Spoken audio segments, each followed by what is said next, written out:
wanted the best? You've got the best podcast, the hottest podcast in the world.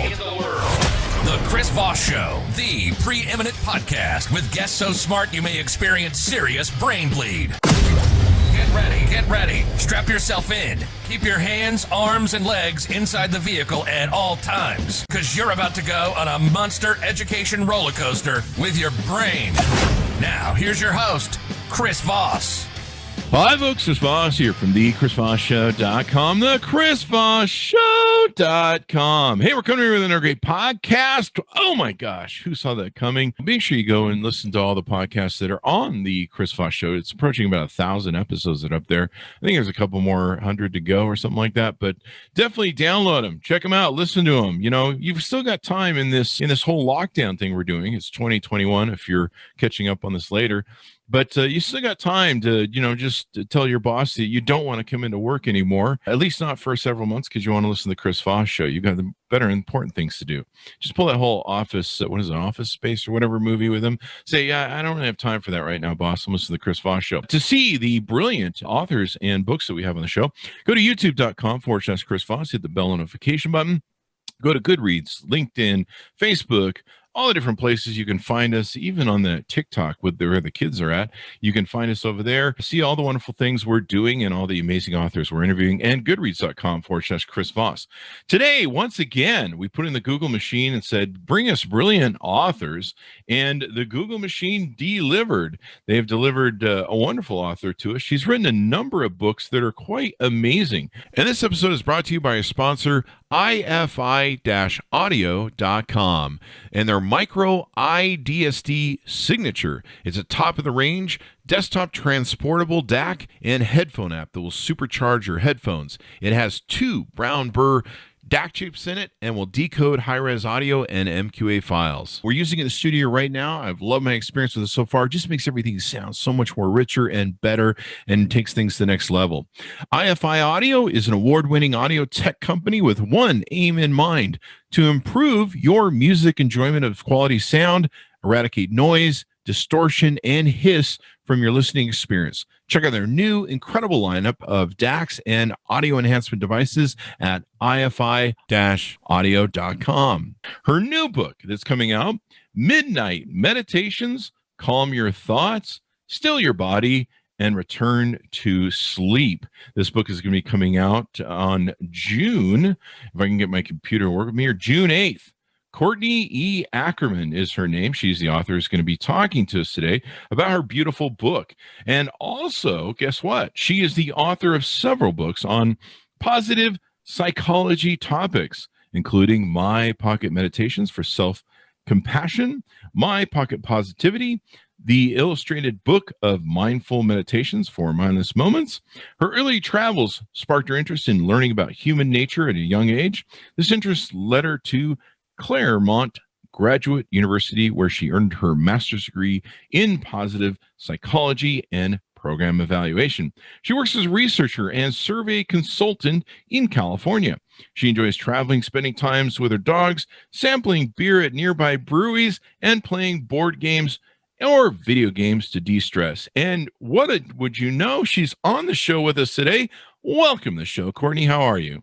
I'm great. Thank you for that wonderful introduction. We gave it as much buildup as we possibly could. I like the part of your bio, sampling beer at nearby breweries. Yes, I'm a big craft beer drinker. I'm kind of a beer snob, I'm sorry to say. Yeah. I do love a good beer, though. I used to like the days when I used to sample vodka from various bottles, but that's another story. So anyway, let's talk about you. Give us your plug so people can find you on the interwebs. Yeah, well, you can find me on LinkedIn. You can find me on the Simon & Schuster page. I've got my author page there if you want to learn more about my books. And I recently started an Instagram account. I'm really late on the whole Instagram thing. It's not my strong suit, so I had to sort of figure out what I was doing first. But you can find me there at Courtney E. Ackerman. There you go. There you go. So you've written this book. How many books total have you written? 7. 7. There you go. Mhm. And what would you say motivated you want to write this 7th one? Well, this actually isn't even the 7th one. I just wrapped up Oh. my 7th one, which is about patience. So maybe I'll come back and talk to you about that book. Yeah. So this is coming the out. 6th one? This is the 6th one. Yeah. Okay. You're just so prolific. We can't keep up. I mean, I don't know. I just will you sort of have another started one writing. written? Will there be an 8th one by the end of the show? Most likely. Yeah, Okay, probably. well, In the all next right. hour There or we so, go. I'll kick out another one. But this one in particular, I mean, I think we all have had those really, really frustrating moments where you wake up in the middle of the night and you can't get back to sleep. No matter what you do, you just can't get back to sleep. And then the more you think about it, the longer you're awake. And it sucks. Everyone has this happen to them at least once or twice. Some people more than that. And actually, my dad had sort of been struggling with waking up at 2, 3 in the morning and not being able to get back to sleep. And he's like, Courtney, what can I do? Like, you're the positive psych person, you're the exercises and techniques and meditation person. Like, what can I do? And so I was like, well, you can meditate. And so I thought, a bunch of people could probably benefit from learning about how meditation can help you get back to sleep. Definitely. So give us an overarching thing about the book and what sort of details do you go in and teach us in there? Yeah, so the book it's a guidebook. It's a book of resources. There's 150 different exercises based in meditation that you can use to get yourself back to sleep. So it's designed to be something that, like, you wake up, you look over, you see it's 2:30 in the morning, and you're like, oh God. Oh no. Well, you can grab this book, you can flip to just about any page, and you'll find an exercise you can try, or you can use the different sections. There's 5 different sections to, like, pick one that you think might be better for you, right? If you want to do like a real breath focused one, you can pick a breath focused meditation. If you want to, like, calm your body down, you can pick a body focused meditation. So yeah, you can use it at random, or you can pick out one that sounds like it might work for you best in that moment and follow along. It'll guide you through it and hopefully get you back to sleep. There you go. I sometimes have trouble sleeping, where I'll wake up in the middle of the night and someone's usually screaming at me like, "Get out of my house! This isn't your house!" And I hate it when calling that the happens. cops. Yeah, that's usually after one of those Friday nights where you've had just a little too much Vodka, huh? Back to the vodka. It's the callback joke today. Vodka callback joke. But anyway, so this is really interesting. A lot of people, I imagine, probably in your research, I'm just assuming your research, but, one thing that's happened to a lot of people in the last year and a half with COVID is that people haven't been sleeping well. At least that's what I read. Is that true? Absolutely. Yeah. I think everybody has been struggling with shutting their brain off, right? It's constantly going, it's constantly working. It always wants to latch on to whatever thing is worrying or giving us anxiety lately. And, the last year and a half, it doesn't have to look far. Yeah. It doesn't. It's just like the news. The phone. Put it down. Get away. So yeah, I mean, fortunately, it seems to be getting a little bit better. But I think so many people live through so much anxiety and different things and all that good stuff. So some things you talk about in the book. Is it normal to wake up in the middle of the night and struggle to fall back to sleep, or am I insane? No. Well, those are separate questions, right? Sure, but, yeah. but Well, there's no, a third one there. It could be both, but It could be. Yeah, it could be that both. might be out of your purview. Yes, I'm not a clinical psychologist, so we can't get too far into the insanity discussion. That, or you'd have to charge me for this hour. Ooh. Interesting idea. No, it's completely normal. Yeah, it happens to everybody. Like I said, some people struggle with that more often. Some people struggle with that on almost a nightly basis. But everyone, I think, has dealt with that at some point in their life, right? So it's nothing to panic about. It's nothing to run out and get a sleeping pill for or worry about. It's something that most of us can handle on our own with just a little bit of effort and attention paid to our mind. And when I say a little bit, I mean 5 to 10 minutes. It doesn't take much once you learn the techniques. So really, we've got to kind of put ourselves back into that phase. One of the bad things I have, and I know it, is I'll wake up in the middle of the night, and I have dogs and I'm old. So, there's a lot of bit back and forth to the restroom, and, my dogs will move around, and, I've got 2 big huskies. So they're moving around, doing their thing and sleeping and rolling around. I'm rolling around. So, there's always something that will wake me sometime in the middle of the night.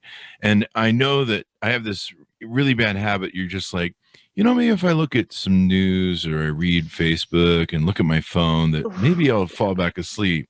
And as soon as that blue light hits your eyes, you're just like screwed, just like for the rest of the night.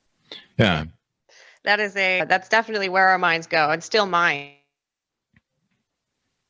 Now, if I wake up in the middle of the night, I'm like, maybe I'll just pop on Facebook and see what. Nope.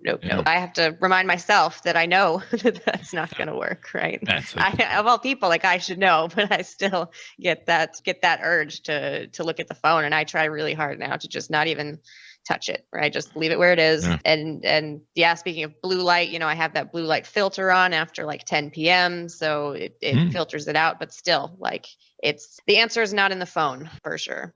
Does that help, those blue light filters, to try and, get the brain turned down? Because I know as soon as I see that blue light goes off and my brain's like, we're awake over here. We're awake. Yeah. Coffee, please. We're not going back to sleep. You're screwed. Yep. No way. Can't go back to sleep after that. Yeah. It seems like it does. I think sort of anecdotally for me, it's definitely helped. So it's also sort of like an alarm clock for me now, right? Because right at 10 o'clock, if I'm looking at my phone, I see that blue light filter come on, and it looks kind of mellow, kind of darker. And I'm like, oh, yep. Okay. My mind needs to start, calming down. I need to get ready for sleep. Sleep hygiene is important, and it's something that with phones and laptops and everything in the bedroom now, it's hard to remember to do that, to have like a cutoff, right? Doesn't necessarily need to be a real hard cutoff. I cannot look at my phone after this, but it pays to be mindful about it. Do you want to talk a little bit about sleep hygiene? I've never heard that term before, but yeah. Sleep hygiene is just, it's the things that you do. God, this is a terrible definition. It's the things that you do, right, to help you sleep. So it has to do with where your mind goes before bed, what you do right before you get into bed, whether you have a ritual, whether you use any sort of sleep aids, whether it's like a prescription or a melatonin, or whether you meditate beforehand. A lot of people just sort of hop into bed and turn out the light and then scroll Facebook or Instagram or something for half an hour. And I've been guilty of that too. That's bad sleep hygiene. bad hygiene. Bad sleep hygiene. Bad. And we all do it, but hit it with the newspaper. Yeah. So good sleep hygiene is things like having a ritual to help you kind of prepare yourself, right? You get into the pajamas and you brush the teeth. And I like to meditate a lot right before bed. That really helps me. I love the Headspace app for meditation. I don't know if you've tried that before. Headspace is great. And they have some sleep focused meditations that'll kind of guide you through like progressive body relaxation, or a number of different ways to kind of help you get your mind prepared for sleep. And that's what a lot of the exercises in my book can do too. And actually, I don't know, I don't think I mentioned this, but it's going to be made into an audiobook as well. Oh, that should be good. Yeah, so people can just hop on and, well, I guess they'll have to look at their phones a little bit, right? Oh, yeah. Well, to open up the book, but then they can, shut the eyes down and pop on some headphones and be just guided right back to sleep. When the coronavirus started, I discovered TikTok, and I'm one of those people where I'm just like, just one more swipe of the video, just one more little, it's just a minute, just one more, and then you go to sleep. You'll turn it off, and then like 4 hours later, it's like the sun's coming up, and you're like, what the hell? Stop it. So a lot of your books are about meditation and how important is this. So why is meditation really good for us? Why is it better than, either drinking ourselves or taking a little yellow pill to knock ourselves out? Why is meditation, in your mind, the best thing for us? Meditation to me is sort of the answer for not everything, but for most things, really. Hang on, I got to write this down. Vodka is not the answer for everything. Not for everything, no. Time to stop. Okay, all right. Meditation is reconnecting with ourselves. Meditation is coming back to ourselves and to the present. And that's something that this world that we live in today is designed to keep us from doing.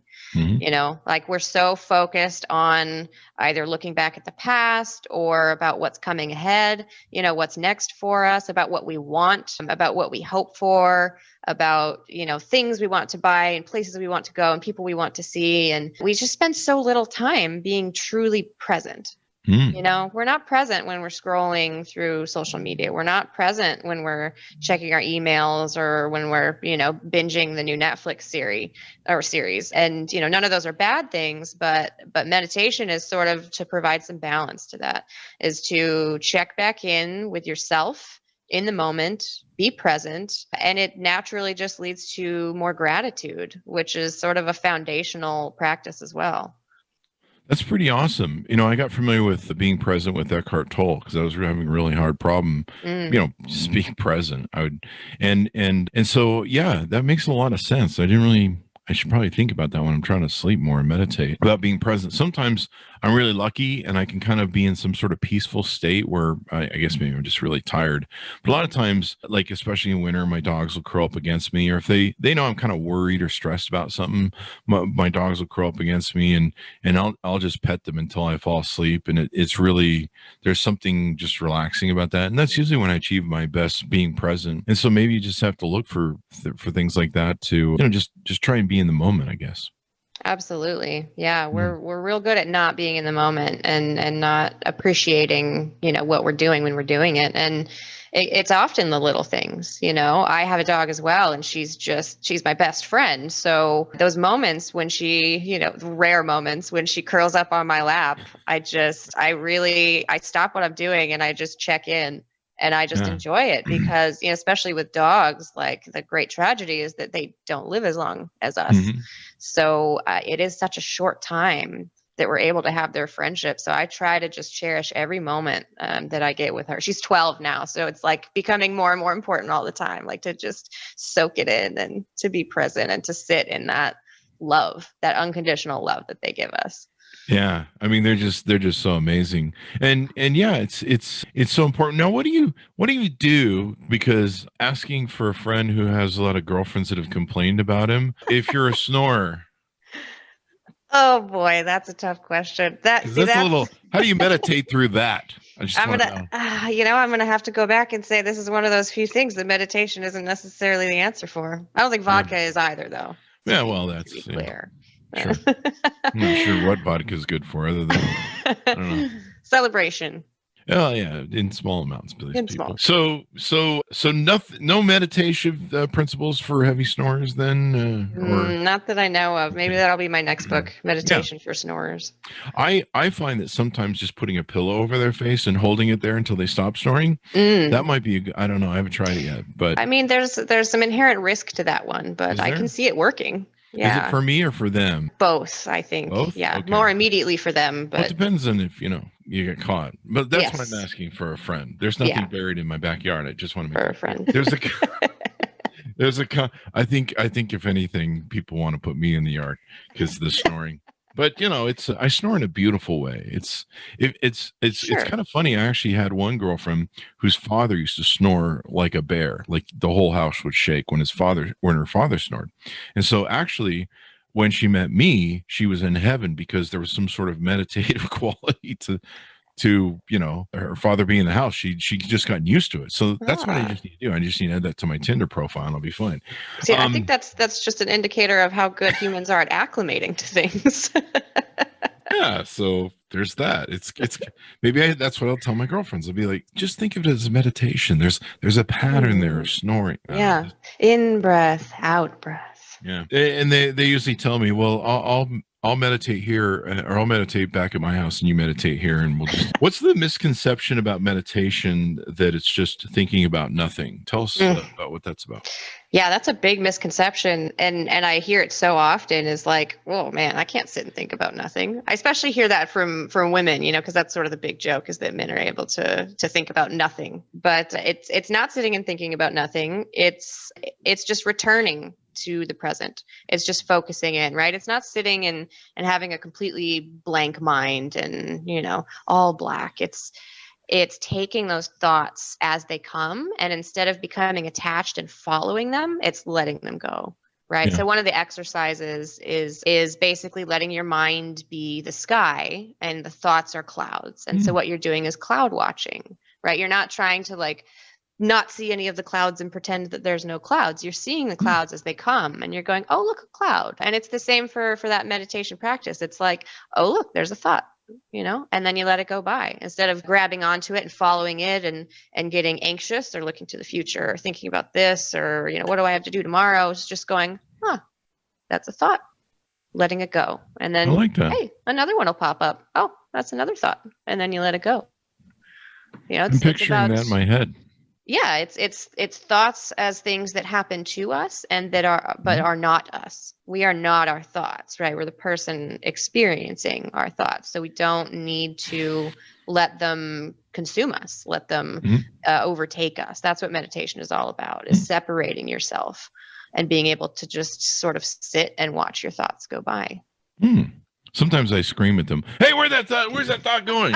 Get it back here. No, I'm just kidding. But I mean, if you're really trying to think about nothing, isn't that thinking about something, which is nothing? Absolutely. Which is why trying to think about nothing is not what meditation is really about. And that's, I think, why beginners sometimes get frustrated and go, forget this. I'm going to think about nothing really hard. Can you be bad at meditation? No. 100% no, you cannot. You can't be bad at it because it's a practice. It's something that you choose to do. It's not something that I'm very skilled at this. We don't have Olympics for meditating. No one else knows what's happening in your own mind when you're meditating. It's not about whether you're good or bad at it. It's just about the practice. It's just about doing it on a regular basis. Now, this is another question I'm asking for a friend. What if you have multiple voices in your head and you're trying to get them all to meditate at once? Do you have to get all of them, or can just one person do it? Or maybe you should turn them into clouds. Turn them all into clouds. That's good. That's good. Yeah. Pick which alter ego you want to meditate, and then just turn the rest into the main problem I have is clouds. The one who always screams, kill me, kill me, kill me, and he never stops. That's the cloud guy. We need to get on the cloud. That's the toughest one. That's the toughest one. That's always bad. And so everyone can meditate. There's nobody who can't do this, right? No, everyone can meditate. Absolutely. Right. So there's no excuses. There's no excuses, people. No excuses. Go meditate, damn it. Go meditate. You're only cheating yourself if you don't. I'm going to meditate. Anyway, don't talk to me. I'm meditating right now. You should get a sign that says that and wear a real angry face while doing it, Do not disturb meditating. I'm going to go to yoga class. I'm going to get a shirt that says, I'm fucking meditating right now. Leave me alone. And then I'm just going to sit there and like people in the yoga class room, put him in here. I can't. I would buy that shirt. And I'll just be sitting there going, I'm fine. What's wrong with you people? And I'm just like, I can't get a shirt out of my mind. I can't meditate with this guy in here with this fucking shirt. That would be fun. Fucking meditating. I like it. I'm fucking meditating right now. Anything we haven't covered about your book, Courtney, that we should be talking about? Well, I just the main idea is that it's just a bunch of ways to help you to kind of shut the mind down, to turn off that thinking mind and just tune into being, right? Just be. It's learning how to just be. And that's a much calmer and more peaceful state of mind to be in, especially when you're trying to get back to sleep. There you go. Do you want to give a shout out to your other books so people can take a look at them too? Yeah, absolutely. And so you can go to my Simon & Schuster author page and you can see all of them. I've got, as you mentioned earlier, the illustrated book of mindful meditations for mindless moments. I really love that one. It's adorable. Each of the little, mindful meditations is paired with an illustration that's just really cute, really fun. And that's a good one for people who are new to it or for kids. That's a really good choice. I also have my pocket meditations for self-compassion. That one's all about cultivating more compassion for yourself. My pocket gratitude, which is all about cultivating a gratitude practice and becoming more grateful just in your day-to-day life. 5-minute bliss is about finding joy in everyday life in just 5 minutes. And my very first book was My Pocket Positivity. And so that one actually covers a lot of different positive psych related topics. So if you wanted to learn a little bit about gratitude and a little bit about compassion, a little bit about joy, you can go to My Pocket Positivity and find a bunch of different exercises and techniques there. That sounds awesome. Everyone should check that out. Do you ever think about having maybe Bobcat Goldthwait or maybe Sam Kinison, rest in peace, do the audiobook for this? Ooh, That would be an interesting idea. I didn't always fall asleep to that. So there you go. Maybe Gilbert Gottfried. Gilbert Gottfried. Yeah, that'd be. Sit in a relaxing position.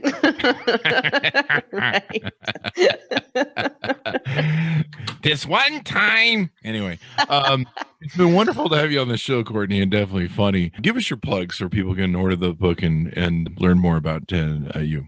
Yeah, well, you can jump on that Simon & Schuster author page and find me there. My book is sold at Amazon, Barnes & Noble, I think Target and Walmart. You can get them online. There's a bunch of different places so you can find them. And as I mentioned earlier, you can find me on LinkedIn. You can follow me on Instagram, Courtney E. Ackerman. I'll be promoting the books. I'll be probably doing a giveaway at some point if someone wants to try to snag one for free. Yeah, so there's a few different ways to find me. There you go. There you go, guys. Well, Courtney, it's been wonderful having the show and a lot of fun, too. We had some fun with the whole concept of meditation, and hopefully people go get the book. So thank you for spending time with us today and giving us some peace. Yeah, thank you so much. It was great to be here. Thank you very much. And go and grab her book so you can sleep better. I definitely will because I need to sleep better and I need to quit looking at that darn TikTok. Go to youtube.com/Chris Voss. Not when you're trying to sleep, though, because the blue light will help you. But, you know, I got to be honest with you, watching some of my videos will put people to sleep, but not so. It's a Chris Voss. Anyway, check that out. Go to my Instagram groups, Facebook groups, all those sort of good stuff. You can find them all over the webs and goodreads.com/Chris Voss. Thanks, my audience, for tuning in. Be sure to stay safe, be good to each other, and we'll see you guys next time.